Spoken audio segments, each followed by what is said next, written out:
मैं बात करना चाहूंगा श्रेया से। श्रेया जी, जय श्री श्याम सर। जय श्री श्याम बेटा, बहुत बहुत बधाई, बहुत ही अच्छे मार्क्स। अगर मैं बोलूं तो आप जो है सरल शब्दों के अंदर 6th टॉपर है सीबीएसई की, क्योंकि आपके 500 में से 494 मार्क्स जो है आपके आए हैं। अगर उस एंगल से मैं देखूं तो you are the 6th topper of CBSE, और आपके 3 सब्जेक्ट्स में 100 आउट ऑफ 100 आए हैं, अकाउंट्स, बिजनेस स्टडीज और इकोनॉमिक्स। तो क्या ऐसा आप नया करते थे, यूनिक करते थे? प्लीज थोड़ा सा बच्चों को बताएं कि आपके 100 में से 100 किस तरीके से आ पाए। सर सबसे पहले मेरी प्रिपरेशन स्ट्रैटेजी बिल्कुल भी यूनिक नहीं थी। I was just consistent. मैं डेली का काम डेली करती थी एंड मैं टू डू लिस्ट बनाती थी अपने लिए एंड टारगेट्स को अचीव करने की कोशिश करती थी। Plus sir timely revision and mock test. मैंने कुछ भी नया नहीं किया, जो भी अभी मैंने बोला आई एम श्योर वो आप सबको पता होगा। तो मैं सर प्लानिंग करना एक चीज है, उसे एग्जीक्यूट करना एक चीज है, तो मैं प्लानिंग एंड एग्जीक्यूशन दोनों पे फोकस करती थी। बहुत ही बढ़िया। तो श्रेया जी का कहना है कि वो सबसे पहले टारगेट सेट करती थी, टारगेट सेट करके ऐसा नहीं होता था उसको अचीव नहीं करती थी, वो उसको अचीव भी करती थी। और सबसे बड़ी चीज, वो जो है टेस्ट में रेगुलर रहती थी, टेस्ट जो है रेगुलर देती थी, कंसिस्टेंसी कभी ब्रेक नहीं होती थी कि आज थोड़ा ज्यादा पढ़ लिया तो कल थोड़ा कम पढ़ लिया। एक कंसिस्टेंट स्टडीज जो है वो रहती थी, जिसकी वजह से जो है इनके 100 आउट ऑफ 100 आए। बेटा आपने टेस्ट पेपर्स की बात करी, तो आप जो है सीधे फुल कोर्स के मॉक टेस्ट दिए थे या चैप्टर वाइज टेस्ट भी देते थे? सर मैंने चैप्टर वाइज टेस्ट दिए थे सारे चैप्टर्स के, and plus sir term 1 term 2 की जो अलग टेस्ट सीरीज थी मैंने वो भी अटेम्प्ट की थी। अच्छा, दोनों चीजें आपने की थी। तो आप लगभग रोज कितनी देर पढ़ते थे, कितनी देर पढ़ाई करते थे रोज अपनी लगभग?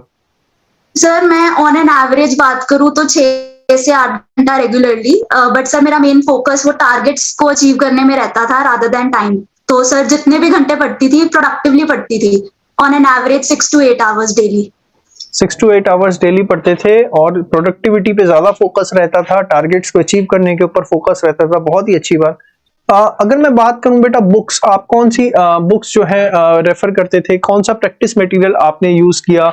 अगर मैं बात करूं इकोनॉमिक्स की, तो सर इकोनॉमिक्स के लिए सबसे पहले आपकी वीडियोस देखती थी, वीडियोस से सर मैं नोट्स बनाती थी, उन सबके चैप्टर वाइज सारे नोट्स बनाती थी। देन सर आपकी बुक में ही क्वेश्चंस गिवन है, आपके स्टडी मटेरियल को मैं रेफर करती थी।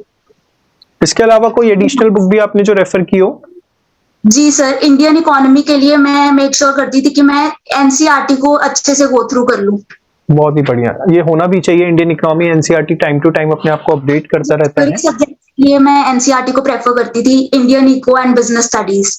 बहुत बढ़िया, बहुत बढ़िया। एग्जाम से कितने टाइम पहले आपका जो है सिलेबस कंप्लीट हो गया था? सर दोनों टर्म्स में लगभग 2 महीने पहले मेरा कंप्लीट हो गया था।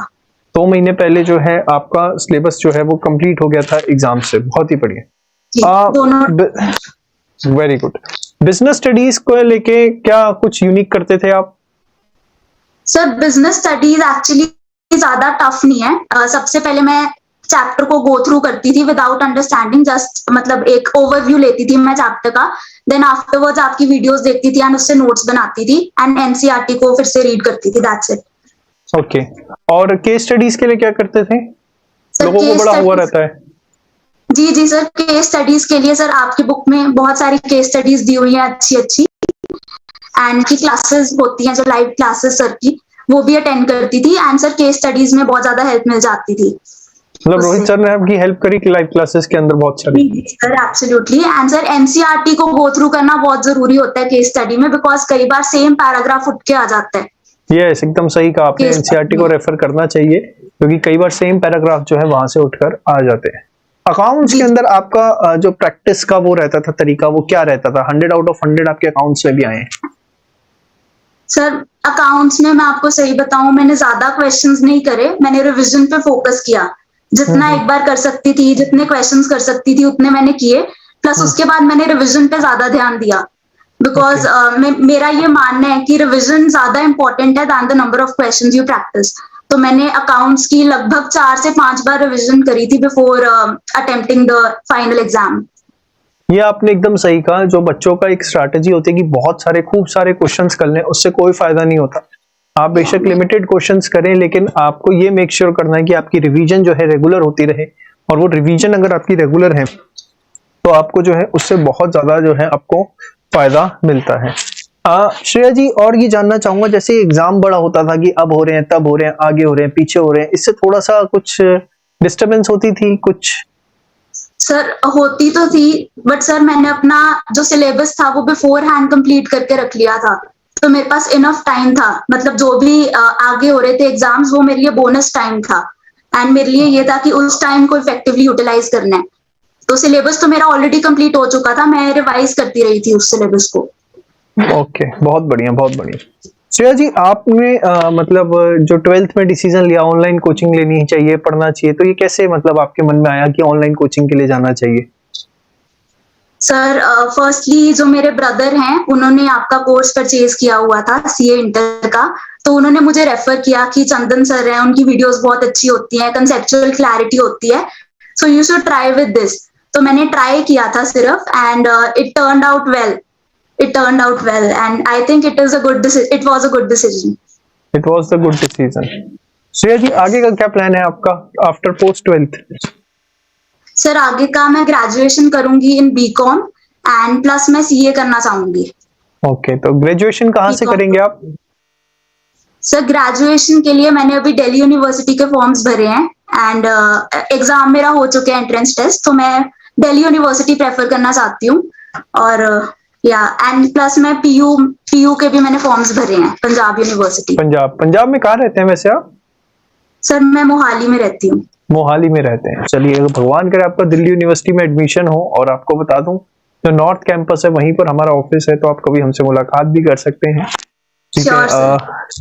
चलिए, बहुत अच्छा लगा आपसे बात करके, आपसे कुछ टिप्स हमें जो मिले एक्सक्लूसिवली, जो मैं हर बच्चों को पास ऑन करना चाहूंगा कि बच्चों जो बताया श्रेया ने कि भैया कंसिस्टेंट रहना है, रेगुलर पढ़ाई के अंदर रहना बहुत ज्यादा जरूरी है। रोज की अपनी टू डू लिस्ट बनाते थे, उसको अचीव करते थे, टेस्ट पेपर जो है वो रेगुलर देते थे, बहुत ज्यादा क्वेश्चंस प्रैक्टिस करने पे ज्यादा ध्यान नहीं था, बट हाँ रिवीजन जो है जो भी करी है उसकी बहुत ज्यादा होनी चाहिए। हर सब्जेक्ट की 4 से 5 जो है वो रिवीजन्स श्रेया जी ने जो है अपने लेवल पर कंप्लीट करी थी, और यही जो है नतीजा है कि आज इनके 494 मार्क्स आए हैं आउट ऑफ 500।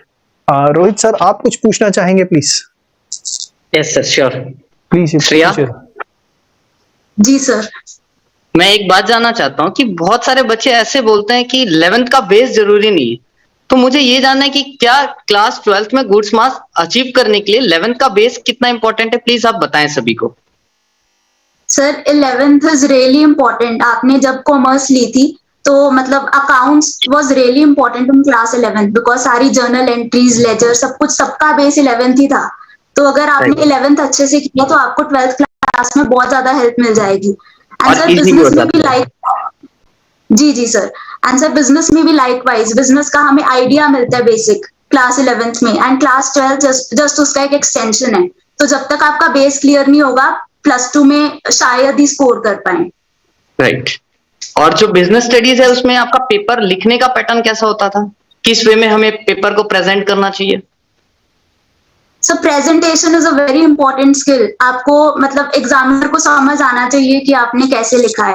तो सर आपको पॉइंटर्स में लिखना चाहिए, पैराग्राफ्स की बजाय आपको पॉइंटर्स में लिखना चाहिए, एंड आपको उसे सिस्टमैटिकली एंड लॉजिकली आंसर को अरेंज करना चाहिए। अगर आप केस स्टडी कर रहे हैं या फिर लॉन्ग आंसर भी कर रहे हैं, you have to make sure that you are writing in points and you have to arrange it systematically. So these are the 2 key points I kept in mind. Okay. और accountancy में आपने जो paper attempt किया था तो सारे formats वगैरह proper आपने बनाए थे, लाइक नरेशन, जनरल एंट्री में ये इंपॉर्टेंट कितना है, आप व्यूअर्स को जरूर बताएं कि ये कितना इंपॉर्टेंट लगता है हमारे लिए, फॉर्मेट, नरेशन वगैरह। The formats and narrations, they are really very important. From the beginning I used to make proper formats, you know, writing debit, credit, date, particulars, ledger, folio and narrations. मैं beginning से ऐसा करती थी, and तो मेरी habit form होगी, and जिस करके मैं एग्जाम में अच्छा कर पाई। राइट।